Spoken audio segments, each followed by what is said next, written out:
Welcome to PENSARE Basketball. Today, we're going to be talking about the Toronto Raptors' analytical approach to player scouting and player identification. Now, to those familiar with the term Moneyball, often popularized by the famous film in which Brad Pitt's character, based on a real character, Billy Bean, a general manager for the Oakland A's, uses math and statistics to slice through all the human biases that sometimes taint a person's perspective on what a player can be and what a player can do. There are a myriad of factors that force players to become overlooked. And if you need any example of that, the best players in the world today are not necessarily top five picks. Obviously, you have certain guys who are going to be all NBA guys who were first overall picks and they were correctly identified. But then you have the best players in the world and they were the 11th overall pick, the 41st overall pick, the 15th overall pick, Giannis Antetokounmpo. So, what is it that we are missing with these players, and how can data help dissect and cut through some of the noise? Once again, there's a myriad of reasons why a person might be overrated or underrated. They might be overrated because everyone says they're really good, or maybe their game is very aesthetically pleasing. They might become underrated because they run funny, they look funny, uh, they shoot funny, they don't shoot at all. But these things are context dependent, and it's very difficult when you are a player, uh, evaluator or scout, to understand what might this person do in a different setting. So, for instance, if AJ DeBonsa, currently playing for the BYU Cougars, if he misses every single pull-up jump shot going left, what does that say about the statistical profile on what he'll do in the NBA? What if he doesn't finish well at the rim? There's a lot of reasons why scouts have overlooked or underlooked certain players. There was a particular player who just got traded today, Ben Matherin. And this is a player that I watched quite avidly at Arizona, and I was not a fan. Not a fan. Now, I am not someone who's going to sit here and tell you that I'm 100% with my scouting, but I do like to look for certain things, and different players require different lens, right? And with Ben, the issue that I had consistently with Ben was that I didn't think that he processed the game well. I didn't think he saw things well. He was a very good athlete at Arizona, but he played with two very big bigs, right? And one of them was Christian Coloco. The Raptors know Christian Coloco. And so there was a thought process of I could be wrong. I could be wrong. This double big lineup, the expanded court, there's a chance that he ends up being a lot better in the NBA. But I just couldn't get past his lack of feel, his lack of playmaking. And it's proven to be a giant detriment, which is why Kevin Pritchard and the Indiana Pacers moved off of him. Similarly, they traded him for a player who was a second round pick in Ivica Zubac. And it's weird to me because you say today that Ivica Zubac is a starting center, but say this 5 years ago and you'd be deemed crazy. If I told you at the draft that Nikola Jokic was going to be the best player in the world during a Taco Bell commercial, you'd think I was crazy. But there was one person who very correctly identified that Nikola Jokic was, in fact, that dude. And that was actually Mike Miller. And Mike Miller saw Nikola Jokic the first year that he was with the Nuggets. And I think they're starting big at the time. They were starting Yusuf Nurkic in front of him, Bosnian big man, Yusuf Nurkic. And Jokic was playing behind Nurkic, which is hilarious when you think about how their careers have unfolded and how different they are uh, just as players today. But it's interesting because Nurkic is, he's a pretty good player. He's a pretty good player today, right? And Mike Miller walked up to the coach at the time and said, "That dude right there, who is that guy?" And he looked over at Jokic and he said, "Oh, he's a rookie that we have." He's like, "That's your best player." It's weird how people can see these things. But again, Mike Miller is a former basketball player. He's a former rookie of the year. He's a current executive. He is a very sharp mind for the game and a sharp eye for the game. A lot of people saw a lot of times on Player's Choice, we sometimes dissect eye test versus analytics. And I'm often made fun of for looking at the analytics a little too much. But that's not to say that I don't use my eyes. I absolutely do use my eyes. And I have spent a lot of time talking about and thinking about Trayce Jackson-Davis. And today I want to do something really fun. I want to play a game with you. And I'm going to implore you to pause the screen and guess who the player is that I'm comparing Trayce Jackson-Davis to. I'm going to compare these players on a varied number of metrics, and I'm not going to tell you who the player is, but I'm going to tell you one thing about that player. So the first player that I'm going to look at here, I'm going to tell you one thing about this player. This player is an all-star, former all-star. Okay. I want you to study these numbers, look at them really carefully. Okay. Trayce Jackson-Davis is at the top. Player number 2 is at the bottom. These numbers are per 100 possessions, and they are all encompassing from year 1 to year 3. Okay. So granted, Trayce Jackson-Davis has not completed year 3 yet because he is in his third year right now as a 2023 draft pick. But once again, if you need to make these numbers really big, maybe scrolling a little bit, zoom your eyes. So Trayce Jackson-Davis's numbers per 100 possessions through 3 years: 21.2 points, 63.5% effective field goal percentage, 14.7 rebounds, 4.2 assists, 2.6 blocks, 1.3 steals, 2.2 turnovers. That is a solid 2-to-1 assist to turnover ratio for a big who is often asked to make a lot of snap decisions in a very fast offense. 0.181 win shares per 48, 1.7 boxes minus, and a 16.4 usage. That is below average. So I was thinking about players that reminded me of Trayce Jackson-Davis. And again, I'm talking about, 5-6 years of just thinking about Trayce Jackson-Davis as a prospect, thinking about him as an absolute afterthought in the NBA, then watching him go 57 to the Warriors, now 3 years into his career. I've thought about this player a lot because he represents an archetype of player that I'm actually genuinely obsessed with. So player 1 on the top, and I've added a green check mark for every stat that he's better at than the other player. And again, the only thing you know is that that other player became an all-star within this span. Okay? So who is that player? You can take a pause, or if you're watching this later, you can fast forward about 5 minutes, and I'm going to give you all the answers to who these players are. And we're going to take a look at the stats. We're going to take a look at a couple of metrics that the Raptors are consistently using and thinking about, and how, frankly, it has led to the Colin Murray Boyles and the Sandro Mamukelashvilis and ultimately the Trayce Jackson-Davises of the world. Also, maybe the thinking that went into Jonte Porter before he ended up kiboshing his entire career. And yeah, I think the Raptors are really using analytics to find underrated players.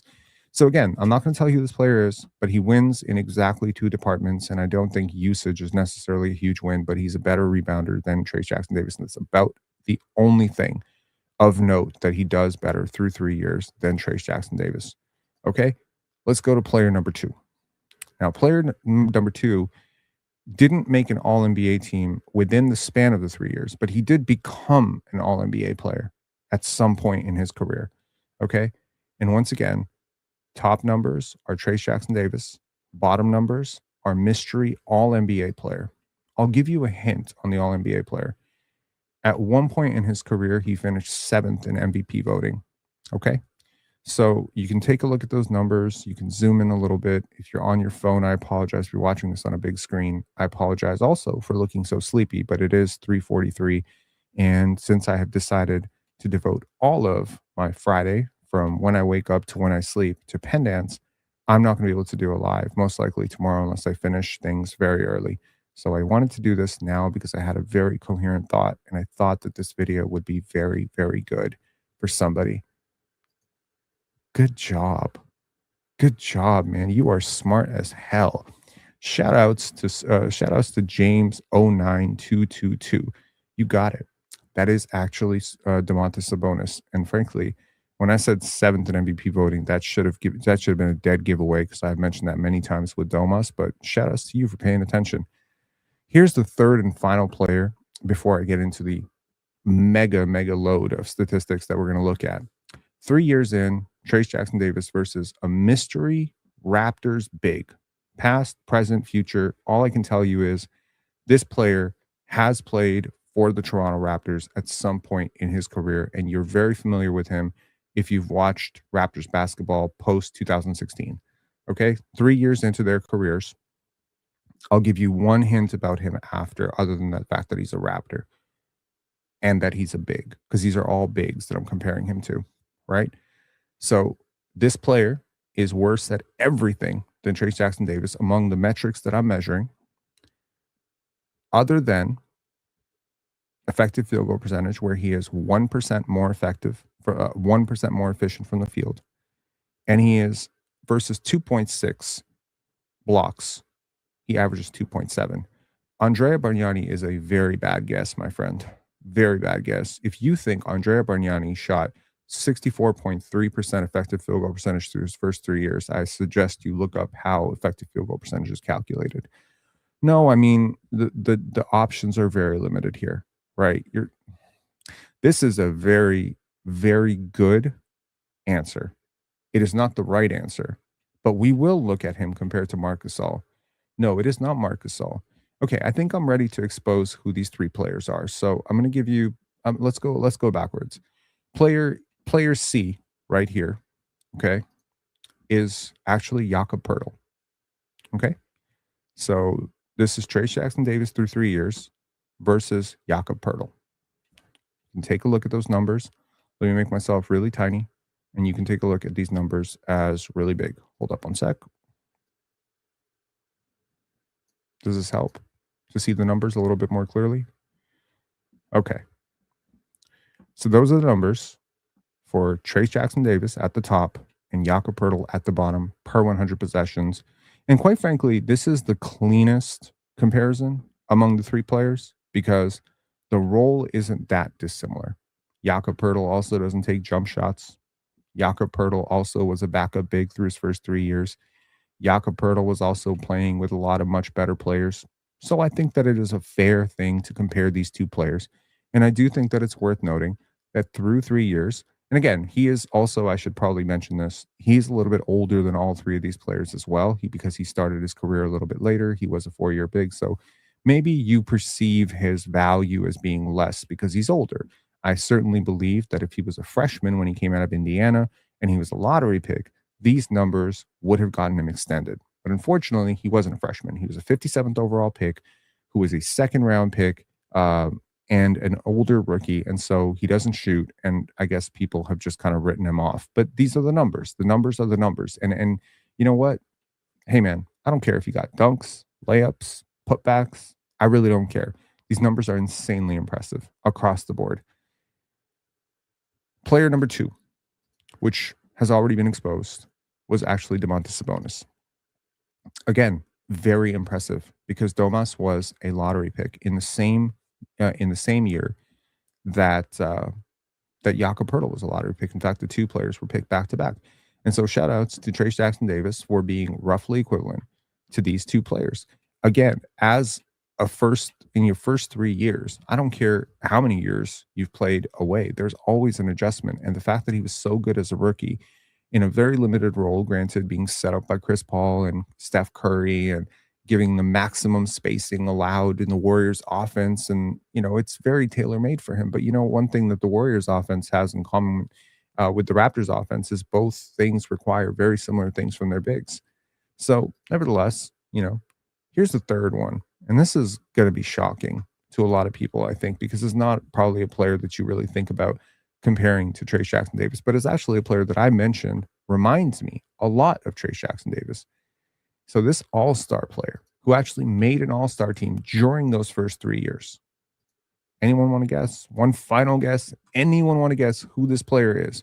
I'll give you a hint. He has been teammates with Trayce Jackson-Davis. Does that give you a hint? We're thinking Golden State Warriors. We're thinking bigs who can pass. Anyone want to guess now? Going once, going twice. Okay, I'll give you another hint. Played basketball at the University of Florida. Does that help? Does that help anybody at all? Draymond did not play in Florida. There we go.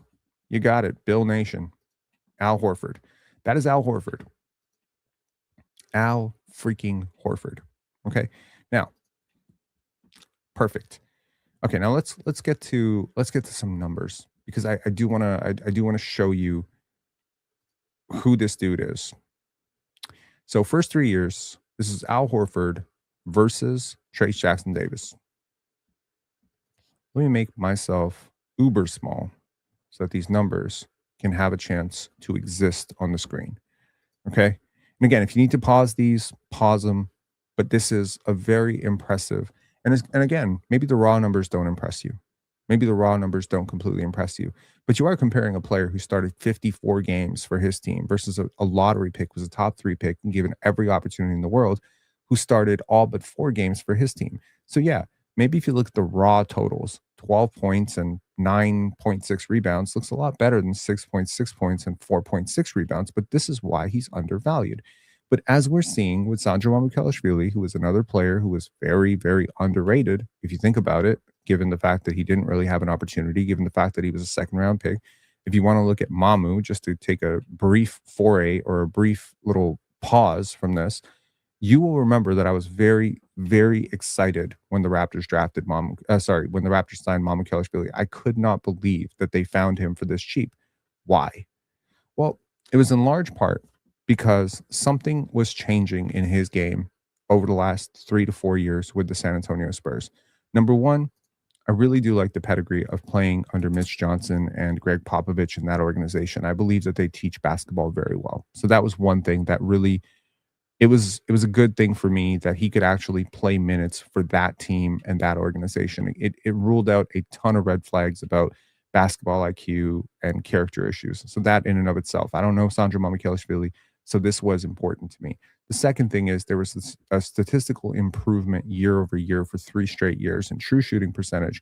There was a 3-point attempt rate pop, 0.39, 0.41, 0.57 last year. Very impressive. Then you look at the analytics in terms of box plus minus. There was a negative 1.8, then there was a negative 0.5, then there was a 2.3. And yeah, a lot of people weren't paying attention because the Spurs weren't a very good team last year after Victor Wembanyama went down, and he didn't play a lot of minutes when Victor Wembanyama was around. But right now, Spurs fans are crying that they lost Sandro Mamukelashvili. How did the Raptors know that Mamu would work? And how did the Spurs miss on a player that was in their gym for 3 straight years? Once again, opportunity, great amplifier. Let's move on to the next Trayce Jackson-Davis comparison. And I'm going to compare him to a bunch of players. Let's go to Domantas Sabonis here. Domantas Sabonis, again, a player that max player now, all-star, all-NBA, hugely, like very, very similar to Trayce Jackson-Davis in a lot of ways. A little bit undersized in terms of the wingspan, different than Trayce Jackson-Davis because TJD is just a much more explosive player, much more frequent dunker. In fact, here's a fun fact about Trayce Jackson-Davis. In his rookie season, I believe it was in his rookie season, he broke a 25-year-long record for most dunks by a rookie for the Warriors. Does it matter to you that a guy can dunk? Does it matter to you that he gets dunks? Yes, of course it matters. It's the most efficient shot in the game. Why do people dismiss dunks? It's literally every defense is designed to stop players from getting dunks. The fact that this guy gets dunks tells you a lot about his movement patterns. Okay, it tells you a lot about how his imagination and basketball IQ works. And again, look at the per 100 numbers to flatline it all out. Look at the analytics: more win shares, higher box plus minus, higher defensive box plus minus, higher offensive box plus minus. Close in terms of assist percentage, damn near identical in terms of rebound percentage. Can I please remind you that Domantas Sabonis is, by some people's estimate, the best rebounder in the NBA, not named Nikola Jokic and Andre Drummond? The fact that through 3 years, this dude, again, a little bit older, yes, but this dude, and hey, something worth noting. The Warriors take a lot of shots, a lot of threes, okay? Long shot, long rebound. Let's think about that for a second. Much harder for a big to be getting rebounds when it's long shot, long rebound. So the fact that you are neck and neck in terms of total rebound percentage, the fact that you are dominating him in offensive rebound percentage, 13% offensive rebound percentage versus 8.5, and Domas is one of the best offensive rebounders in the league that we have. The 2-point percentage being 10 points higher. That's paint finishing. That's all of that. Again, we are talking about a lottery pick who ended up becoming the best player on a playoff team versus a guy that most people think is just an afterthought that the Raptors got for a second round pick. Again, this is just a matter of perspective. How do you view this? Now, let's look at Jakob Poeltl versus Trayce Jackson-Davis, the closest comparison, because at least with Domas, you can say there was shooting touch, there was a jump shot. Hey, man, look, I don't know if the Raptors are going to unlock Trayce Jackson-Davis as a jump shooter, but I just spent like a minute and a half to 2 minutes of watching him take jump shots, and his jump shot feels perfectly fine to me. I'm not saying he's going to be a good shooter, but I'm just saying if this is something the Raptors want to invest in, they might be able to turn him into a jump shooter. I'm just telling you, don't shoot the messenger, okay? Per 100 possessions, this is Jakob Poeltl versus Trayce Jackson-Davis in a very similar role, which is a roll cut big who's supposed to make decisions in the half court. Jackson-Davis was obviously a year and a half older than Jakob Poeltl as a rookie, but Jak also was a little bit bigger. He was also on a better team over that span. So I'm going to call it even, right? I'm going to call it completely even. You want to look at raw totals? Trayce Jackson-Davis got 900 fewer minutes than Jakob Poeltl, so a little less opportunity, fewer games, like a few more starts, obviously. Almost equivalent effective field goal percentage. Do you know how hard it is to be almost as efficient as Jakob Poeltl? He's one of the best paint finishers in the league. Now, Trayce Jackson-Davis does not have the soft hands and the touch of a Jakob Poeltl, but one of the things that Jak was as a young big, right, was he was insanely impressive as a defender. So let's take a look at the fouls. Jakob Poeltl fouls way more, 6.5 per 100 possessions versus 4.3. That is impressive. Despite all the fouls, he actually averages exactly as many stocks. So if you look at that, it's 3.9 stocks versus 3.9 stocks. The two get the identical number of stocks per 100 possessions, and Trayce Jackson-Davis fouls 33% less. That is very impressive. Now, we all know that Jakob Poeltl is one of the best rebounders in the league, period. He's getting paid $27 million 2 years from now just because he's so good at rebounding. But through their first 3 years, would you believe me if I told you that these two were actually remarkably similar as rebounders? In terms of total rebound percentage, Trayce Jackson-Davis actually averages more rebounds. But where Jak wins by a very small margin is a 13.8% offensive rebound percentage versus Trayce Jackson-Davis is just 13%. These are ridiculously similar basketball players. Ridiculously similar. They are different in and of itself that Jak was a lottery pick. Jak's a little bit taller. There's a little bit of a, clearer path to this is a traditional center. There's less of the tag of second round pick. There's less of the tag of undersized, whatever. Guarantee you Trayce Jackson-Davis dunks the basketball more. Let's move on to another player. And this player is a former defensive player of the year. So obviously, this is probably the best player we've compared him to, period, so far, because I'm one of those sickos that actually thinks Draymond Green's great at basketball. I think Draymond Green's so great at basketball that I think he's better than Domantas Sabonis. So here's what Draymond Green compared to Trayce Jackson-Davis. Now, this comparison is actually very unique and very interesting because Draymond was also a 4-year player. So there's no advantage per se of being older. It's also ironic that Draymond Green also struggled to get minutes early in his career. And so let's take a look at the differences between these players. First of all, Trayce Jackson-Davis, from 2 in terms of the finishing talent, is almost 20% more efficient, despite taking a higher volume of shots per 36 minutes. But let's not look at per minute because pace has changed a lot. Let's look at percentage per possession. Trayce Jackson-Davis, 14.7% rebound, 14.7 rebounds versus Draymond's 12.2. Draymond is also one of the best passing bigs in the league. Trayce Jackson-Davis averaged 4.2 assists versus 4.6. Draymond has him beat minorly in the stocks department, right? Draymond was a freak when it came to defensive disruption. But if you view defensive event creation as a ratio against fouls and turnovers, I would argue these are equivalent players defensively. Now, obviously, not equivalent players really defensively because Draymond Green had a ridiculous 2.8 defensive box plus minus, and that number is not lying to you. However, 1.6 net box plus minus through 3 years And this is after he had emerged, by the way. I just want to let everybody know that. This is after he had already started starting. So I don't want to hear anything about like, oh, he didn't get an opportunity under Mark Jackson in the beginning. Yeah, that was part of it. But also Trayce Jackson-Davis's numbers have gone down every single year since his rookie season. So maybe he's not getting a lot of minutes under Steve Kerr because Steve Kerr is obsessed with shooting bigs to create spacing for guys like Jonathan Kuminga, and Quentin Post is just a way better shooter than Trayce Jackson-Davis. Cool. But if Draymond Green didn't exist, Trayce Jackson-Davis probably gets a hell of a lot more minutes in Golden State because he's the closest thing they had to him the last few years. That all being said, usage similar, win shares per 48, Trayce Jackson-Davis actually got him.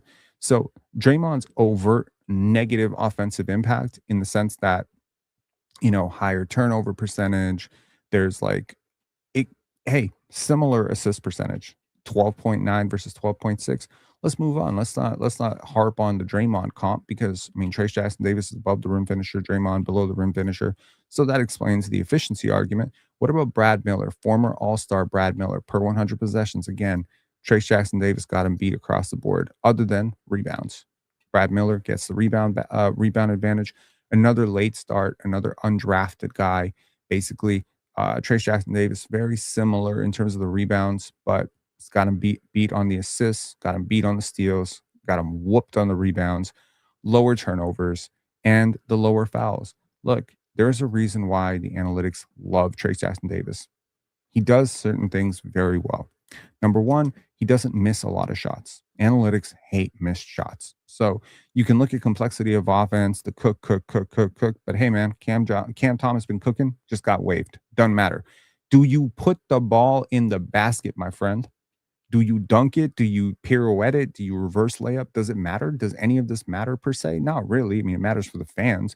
But in terms of like the pinging dots on the screen, it doesn't really matter. If I put the ball in your hands, do you turn it over? Well, if you do, the analytics are going to dock you for that. If you don't turn it over, as in if you don't bring it down, hey, man, do you find assists?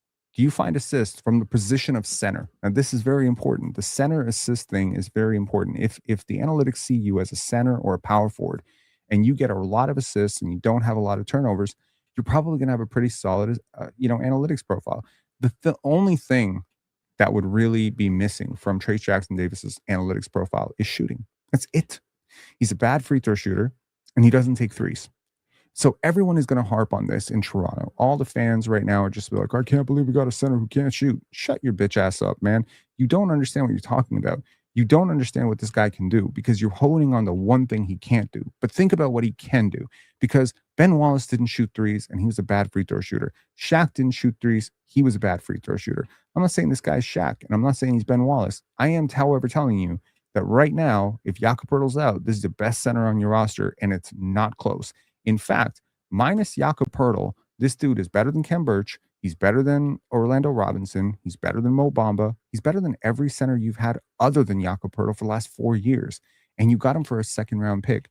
I don't think people are properly appreciating just how big a steal this is. And it kind of bothers me. But I want to keep going down the list because Brad Miller was an all-star. Now, I could bother to compare him to players that he absolutely clears, like Jamal Magloire, but I'm not going to do that. I'm not going to insult Trayce Jackson-Davis by comparing him to players that I think are just so much worse. So no offense to Big Cat. I've been to your barbecues. You're a great dude, but no offense, man. If anyone ever sends you this, I'm not trying to disrespect you.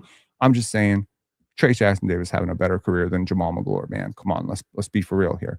So let's move on to Oso Ighodaro, a player who is getting a lot of love for his passing and decision-making within the Phoenix Suns offense. Obviously, the Suns, they have less talent than the Warriors per se, less top-end talent, but this year they've been very good. And this is just 2-year sample, not a 3-year sample, because Oso is in his second year. But here, I just want to point out that Trayce Jackson-Davis is just whooping him. Neither one of these guys take threes. Neither one of these guys are good free throw shooters. In fact, Trayce Jackson-Davis is a hair better. Both have that similar profile of high rebound, high feel, high assists, high disruptive, defensive potential. Oso wins a lot of points for the steals. He has better hands, and I think that is the one thing that I would put in his favor. However, he fouls more, he turns the ball over more, assists less, has fewer stocks, has way fewer rebounds, has a worse free throw percentage, has a worse box plus minus, has less than half the win shares per 48, has a third of the cumulative win shares, which I don't think is necessarily fair, but they have played, each of them have played 2,000 plus minutes. Trayce Jackson-Davis, if I scaled Trayce Jackson's totals for 2,065 minutes, I would just have to basically subtract the rate of about 500 minutes. He clears. He's a better rebounder. He's a better passer. Literally, the only thing that Oso Ighodaro does is I think he has better hands and he has a slightly higher, I would say, a slightly, he has better hands, and I think he's a slightly better passer, but the numbers do not show him as a better passer. I mean, my eye test says he's a better passer, but hey, man, I could be wrong. The analytics say Trayce Jackson-Davis clears. Okay, let's move on to another player, Isaiah Hartenstein. Now, this is another late bloomer. It's another guy who started basketball, started blooming a little bit later. This is not a guy who had a lot of opportunity in his first 3 years, as evidenced by the fact that in his first 3 years, he only played 97 games. So maybe we didn't have a proper appreciation for Isaiah Hartenstein. However, some eerily similar numbers between Isaiah Hartenstein and Trayce Jackson-Davis. 16.7% total rebound percentage versus 16.5. Isaiah Hartenstein wins that battle. True shooting percentage, both north of 60%. Offensive rebound percentage, Trayce Jackson-Davis 13%. Isaiah Hartenstein 12%. Block percentage, 5.4 for Isaiah Hartenstein. Elite shot blocker. 4.9 for Trayce Jackson-Davis. Very good. Better steal rate for Isaiah Hartenstein, 1.6%. Trayce Jackson-Davis, 1.3. So this is a player who is really legitimately in garbage time minutes, unfortunately, clearing Trayce Jackson-Davis. But I would argue Trayce Jackson-Davis has overall been a better player through the first 3 years. Obviously, the efficiency argument leans in favor of Trayce Jackson-Davis. His competition was harder. He played against better lineups, I would say, better minutes. He turned the ball over a lot less. So Isaiah Hartenstein, and he fouled at half the rate, which is why Isaiah Hartenstein's numbers look so bad. 9.3 personal fouls per 100 possessions versus 4.3. You don't want a player who fouls a lot because putting other teams at the line disrupts your rhythm and increases their rhythm. It is very important for bigs who make quick decisions to have two very important qualities that clearly the Raptors value, which is you cannot be foul prone. Shout outs to rookie Pascal Siakam.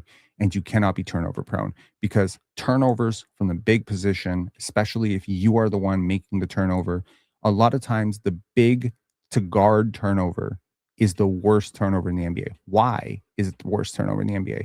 Because the big is typically the one who stops the break or is the best shot blocker on the team. So the big turning the ball over as the ball handler, as the dribble handoff guy, as the screener, whatever, is the thing that is most likely going to disrupt your defense. Secondly, bigs are typically slower than guards, so they have a harder time getting back. Third, obviously, consider the momentum of the play. If a guard picks off, like consider the play. Isaiah Hartenstein makes a pass to Shai Gilgeous-Alexander. Isaiah Hartenstein gets the ball in the paint. He throws it out to Shai Gilgeous-Alexander. Let's just say Scotty Barnes steals it. What's going on? That's a fast break. So big turnovers are the worst turnovers, in my humble opinion. A guard throwing a ball to a big and it getting caught is going the wrong way. A big throwing a pass back to a guard is usually the worst type of turnover. That's how I see it.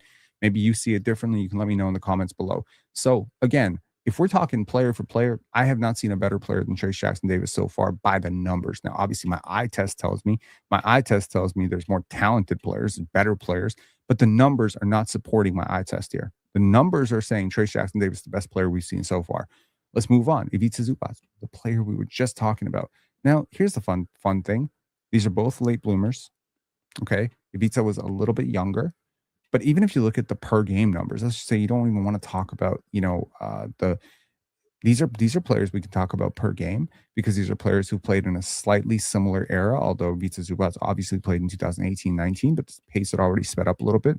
Both guys who've played over 140 games, Trayce Jackson-Davis 166, Ivica Zubac through his first 3 years 140, both guys who played around 15 minutes a game. Again, very strangely similar production. However, let's keep it even and let's just do it per possession. Rebounds, 14.7 versus 14.9. Passing, Trayce Jackson-Davis' favor. Blocks, Trayce Jackson-Davis' favor. Steals, Trayce Jackson-Davis. Fouls. I haven't seen a big yet who fouls less than him and turns the ball over less than him. What about turnovers? Less, Trayce Jackson-Davis. What about effective field goal percentage? I'm pretty sure we're going to end up at Trayce Jackson-Davis, are we not? Are we? Are we? Are we? Yeah, we are. We are. So everything is in his favor. 63.5% versus 54. Okay, let's move on. Is there another big we can compare him to? Yeah, let's compare him to arguably one of the best bigs in Raptors history, Marc Gasol, first 3 years. To those who don't remember, Marc Gasol was infamously traded by the Lakers to the Memphis Grizzlies for his brother, Pau Gasol. People joked about it a lot at the time. I was there. Maybe you weren't, but I think if you were there, you remember the jokes. Oh, they traded for the worst Gasol brother. Now, of course, Mark did end up being the worst Gasol brother, but not by much. Okay, by a lot. I'm not gonna lie. That's my Raptor homerism. No, Pau Gasol was an absolute beast, but Marc Gasol ended up winning a Defensive Player of the Year and was an incredible player in his own right. Let's look at their numbers through 3 years. Now, this is the first player we're looking at who, through his first 3 years, was even older than Trayce Jackson-Davis. Ironically, their box plus minus is identical, 1.7 versus 1.7. Their defensive box plus minus is almost identical at 1.0. Marc Gasol, he clears him. Trayce Jackson-Davis clears him in the win shares per 48. In terms of turnover percentage, Trayce Jackson-Davis once again clears him. In terms of fouls per 100 possessions, Trayce Jackson-Davis once again, fewer fouls, fewer turnovers, more assists, more stocks. Ridiculous, right? Now, what does Marc Gasol have that Trayce Jackson-Davis doesn't have? Let's look at the rebounding. The rebounding is firmly in place for Trayce Jackson-Davis. As offensive rebounders, they are not close. In terms of efficiency, Trayce Jackson-Davis clears. The one thing that Gasol had was touch. He had great hands, soft hands, and frankly, he had a little bit of a jump shot already. There was a little bit of a mid-post pop. There was occasional threes, but neither one of these guys actually took threes in their first 3 years. Marc Gasol became a stretch big after the fact. And you know what's interesting? These career numbers stretch all the way till 26. You ever heard the old adage, bigs develop later? For the Raptors' sake, I hope that that's true. So where else might this apply? Where else might the analytics really tell the truth about a player? Well, one player is Raptors rookie sensation, Colin Murray-Boyles. Colin Murray-Boyles and Jonathan Mobo have one thing in common. They were analytical beasts. Every analytic loved these guys. Look at those win shares per 40.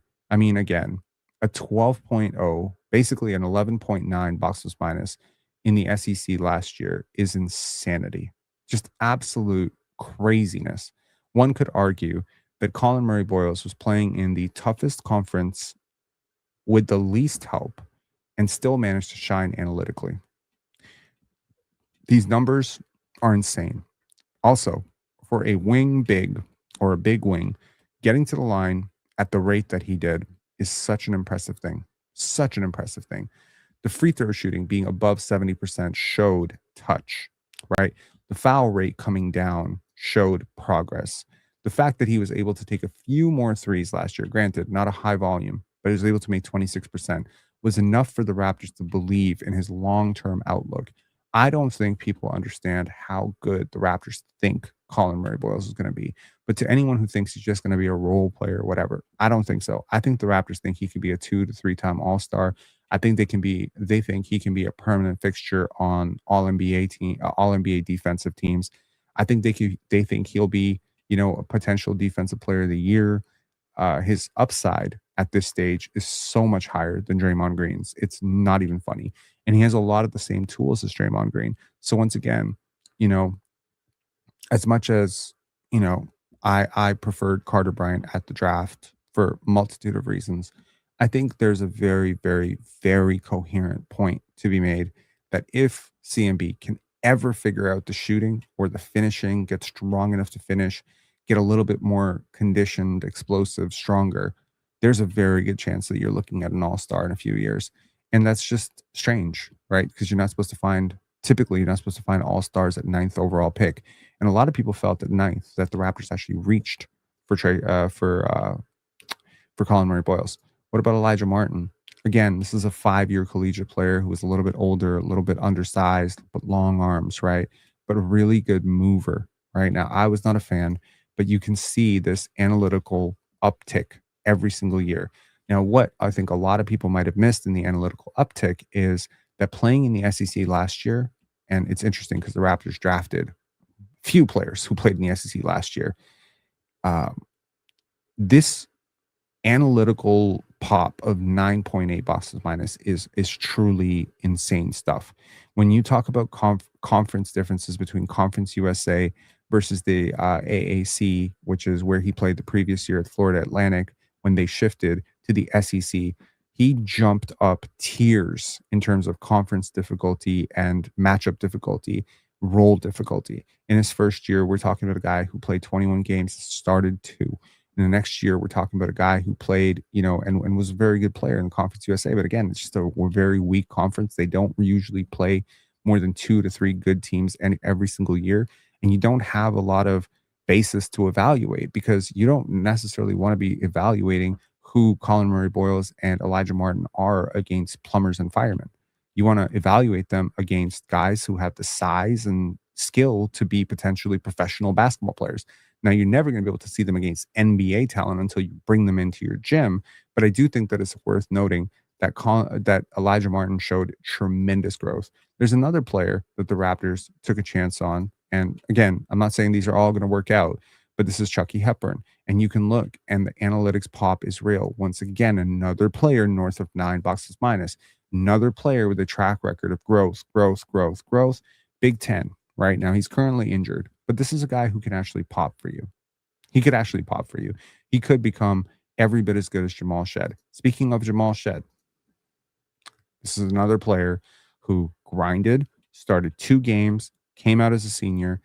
I think the Raptors are just consistently finding these gems, and people are overlooking them. And I'm not saying, there was another player that was analytically very solid, and that was Malachi Flynn, and he sucks. There's another player who was analytically solid, and the jury's still out on whether Jonathan Mobo is going to be great, but that was another analytics darling. Pascal Siakam was an analytics darling. There's a lot of players that the Raptors have taken a chance on in the past few years that the analytics just really love. And I'm not just talking boxes minus and EPM and deflection rates and foul rates, but I'm talking about statistical models that map out what certain things mean to winning on the basketball court. Now, again, to wrap all this up, because we're 42 minutes in, and I'm actually quite proud. I think this live has been succinct and data packed, and I hope that we get a lot of new subscribers who come in and start thinking about basketball a little bit differently. Nothing sexy about any single player that we just watched. Any numbers, Elijah Martin. Okay, maybe that's the guy who dunks and gets some highlights here. Trayce Jackson-Davis above the rim, finisher who dunked on Victor Wembanyama. So, there's something there. But for the most part, how do you measure the value of a screen? How do you measure the value of a paint touch? How do you measure the value of snap decisions, speed of decisions, rate of decisions, good decisions? And how do you then use some sort of measure of speed of decision versus accuracy of decision? How do you measure the accuracy of a pass? There's a lot of different numbers that we can use, but numbers without an understanding of what you're measuring are just stupid. You can't measure, like, a, a great example, right? You see a player who dominates the ball a lot, and you notice that his teammates shoot very poorly on threes when he's the passer. You can probably make some bad, analytical conjecture out of that. You can say he's not a very good passer. He passes too late. Players are stagnant by the time because he's too ball dominant. I mean, these are all valid theories, but until you actually know what you're watching, you cannot judge the crispness of the pass without understanding what a good pass even looks like. What is a good pass? How do you know what a good pass is? Is it the pass that hits your shooting pocket? Is it a pass that hits you in rhythm? Is it a pass that hits you when you're most open? Is it a pass that manipulates the defense first, then hits you? There's a lot of things that you can look at. There was a point when Gary Trent Jr. was the most efficient passer on the Toronto Raptors in terms of field goal percentage out of passes. Was Gary Trent Jr. the best passer? No. So how do you explain it? Well, I mean, he's the most unwilling passer on the entire team. That's why the percentages were great, because no one ever expected him to pass. So when he did, people were shocked. This is manipulation. The same thing with screen assists. Like, how do you explain this phenomenon that the Toronto Raptors shoot better from 3 with Jakob Poeltl on the court? He's the worst 3-point shooter on the entire team. He's a worse three-point shooter than Colin Murray Boyles, Jonathan Mobo, Chucky Hepburn, Elijah Martin, all these guys. Even Ochai Agbaji, who shoots 18.8% from three, is more of a threat to shoot from three than Jakob Poeltl. So why is Jakob Poeltl good for three-point shooting? Why are the Raptors the 16th best three-point shooting team in the league with Jakob Poeltl on the court and dead last with him off the court? Why? Well, simple, actually. In games that he plays, he generates cleaner looks because he's a good passer in the middle of the floor, because his offensive rebounding, threat of offensive rebounding, and screen setting create pockets of open space in the corners. There's an understanding of geography, gravity, rim pressure. RJ Barrett's another great example. He's not a great finisher. He's not a great passer. He's not a great passer. He's an okay passer. He's an okay finisher. He's not an above the rim finisher. Why does he drive such efficient offense for the Raptors? It's because he's a great mover. RJ Barrett is a great mover. You know what Trayce Jackson-Davis is? He's a great mover. He moves through space in absolutely accurate ways. Sandro Mamukelashvili is also a great mover. The Raptors are absolutely tracking this stuff.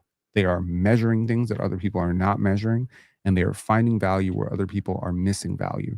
Now, I don't know if Trayce Jackson-Davis is going to become a shooter, but I'm going to tell you, I watched his Draft Express video. Go Google Trayce Jackson-Davis shooting jumpers. In fact, I'll do you one better. I'm going to show you Trayce Jackson-Davis shooting jump shots, and you can tell me if you think TJD will ever be able to.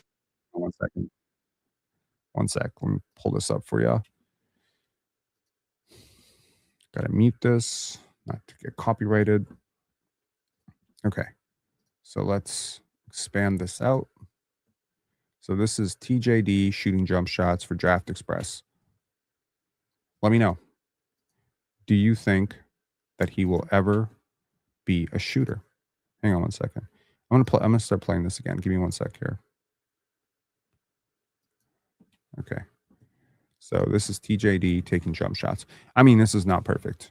We saw Christian Coloco taking threes. We see Jakob Poeltl occasionally take threes. This is a good sign of touch. No?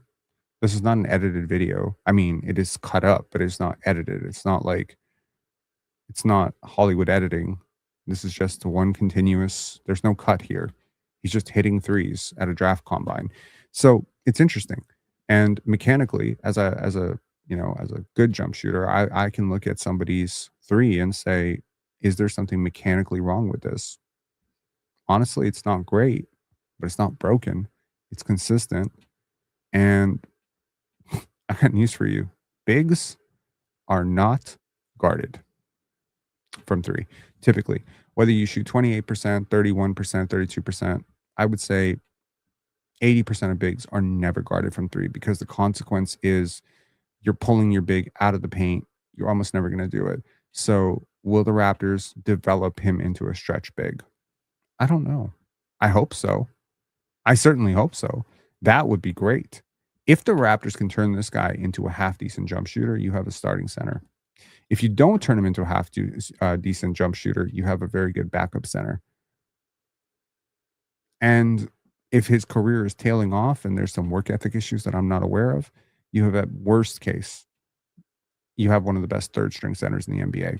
So, look, all of this to say, this is not to raise the expectation to an insurmountable, completely unrealistic amount for Trayce Jackson-Davis. There is an incredible amount of things that could potentially hinder his success in the NBA, just as they were for Chucky Hepburn, Jonathan Mobo, Elijah Martin. Again, two of those players I wasn't the super highest on, but there is upside. There is a track record. There's also personality mapping. There's also an understanding of what drives success on the personal level, right? What is it?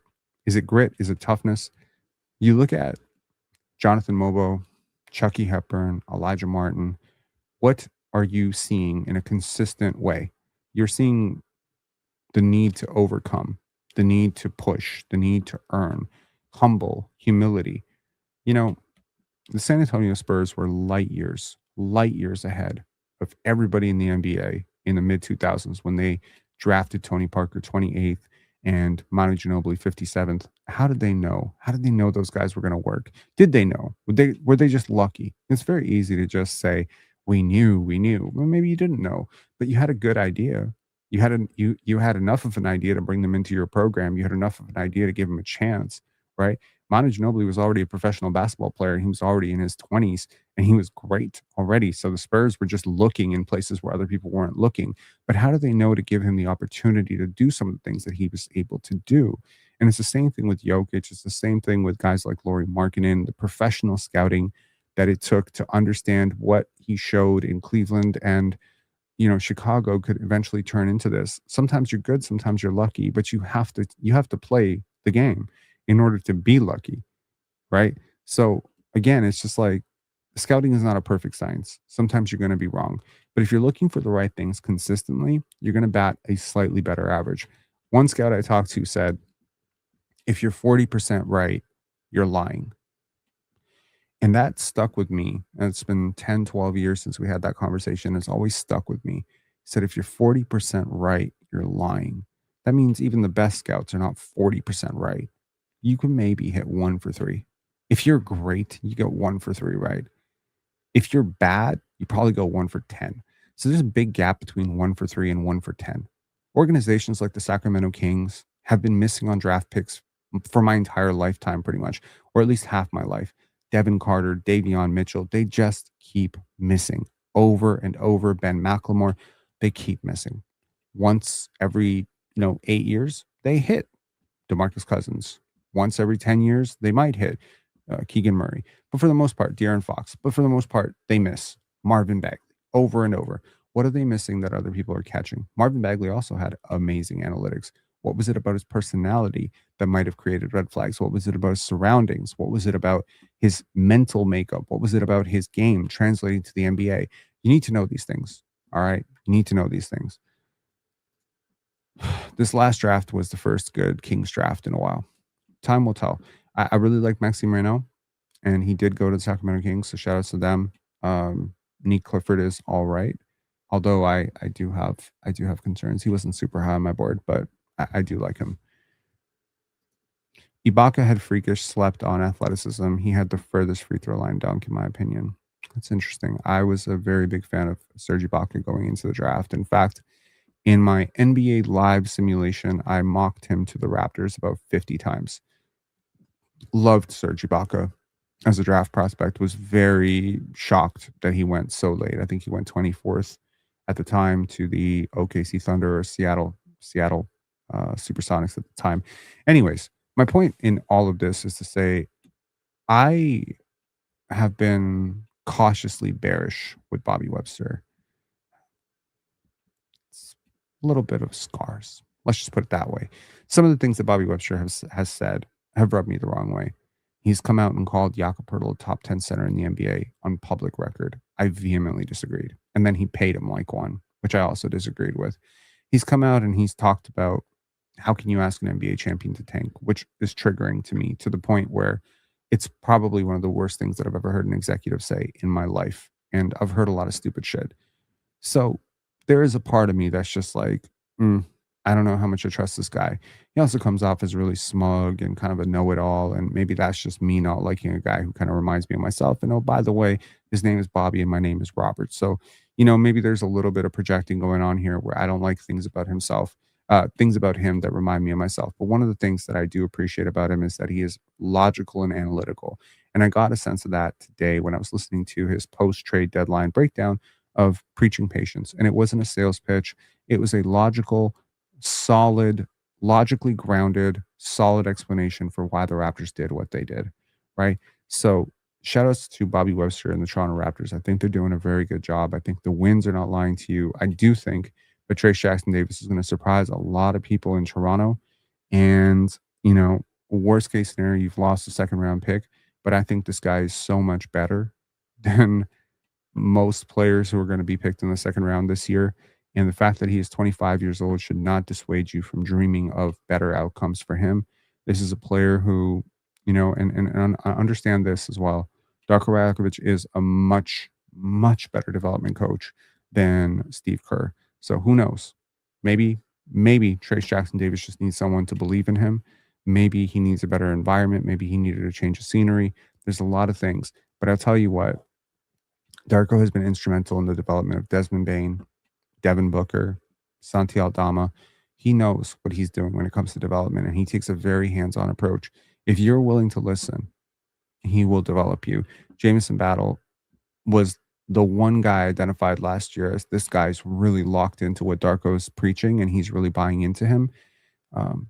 With Grady, maybe it hasn't worked out yet, but I remain hopeful with Grady. I hope it does work out. But as I said, if someone tells you they're 40% accurate with scouting, they're lying.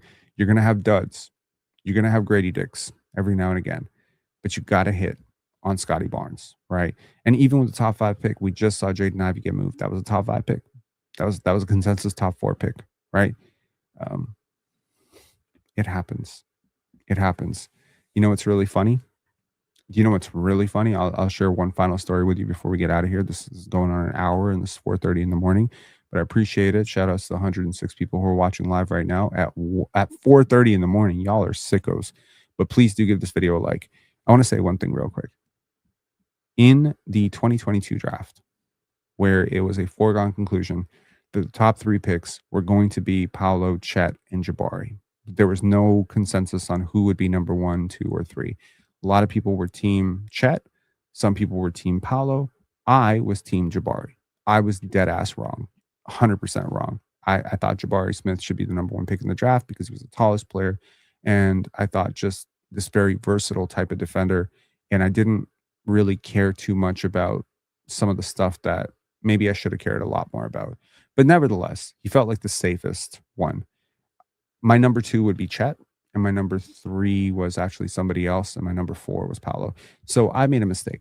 I'm not really sure Paolo should have sniffed number 1. To be honest, I think it should have been Chet. If it can go back in time, it probably should be Chet.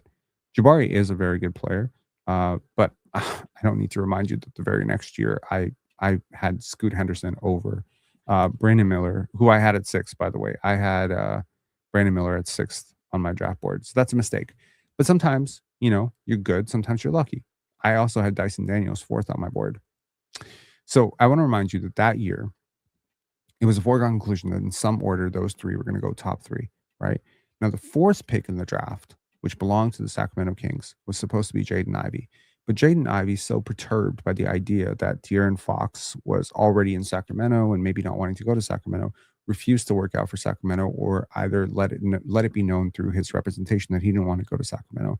So the Kings decided to work out Keegan Murray, and then they liked Keegan Murray, and they said, okay, so we know Keegan's older and he has a perceptively lower floor, but he wants to be here, and we want guys who want to be here. So they decided to pick Keegan Murray.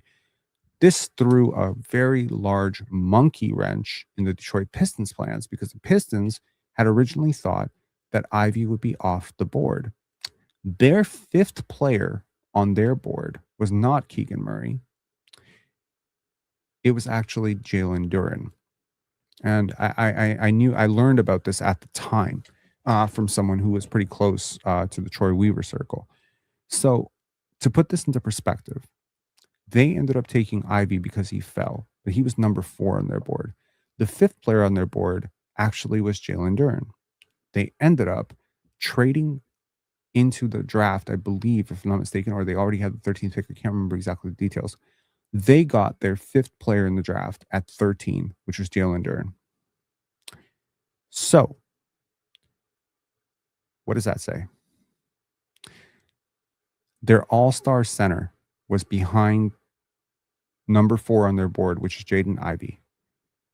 Ivey was the 4th pick, should have been the 4th pick in that draft. He wasn't the 4th pick in that draft because he refused to work out for the Kings. So instead of getting, I don't know, Jalen Duren at number 5 and then who knows what else at number 13, they end up taking the guy that they had 4th and 5th on their board, but they take them 5th and 13th. It's very interesting. It's very interesting. And you know what's funny? The guy who's 5th on their board became an all-star this year and is one of the best centers in the NBA because bigs develop late. And the guy who was 4th on their board, they just traded him for nothing. They salary dumped him. So my point is 40%, you're lying. The Raptors don't have to hit 40%. They have to take multiple shots at this every single year. Next year, they'll take 2 shots. Maybe they'll take 3 shots. Who knows? Maybe they'll clear some salary. Maybe they'll get rid of Grady Dick. Maybe they'll get another second round pick, buy into the second round. Keep taking shots, man. Keep you doing your research, keep doing your due diligence, keep hiring the right people, and keep taking shots because it only has to work once, man.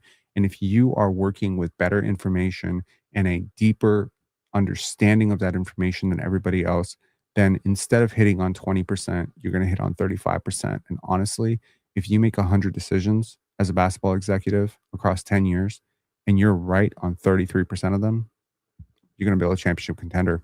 Shout outs to Bobby Webster, shout outs to the Toronto Raptors, and shout outs to Trayce Jackson-Davis. I have a feeling Raptor fans are going to love this guy. Give this video a like. Peace.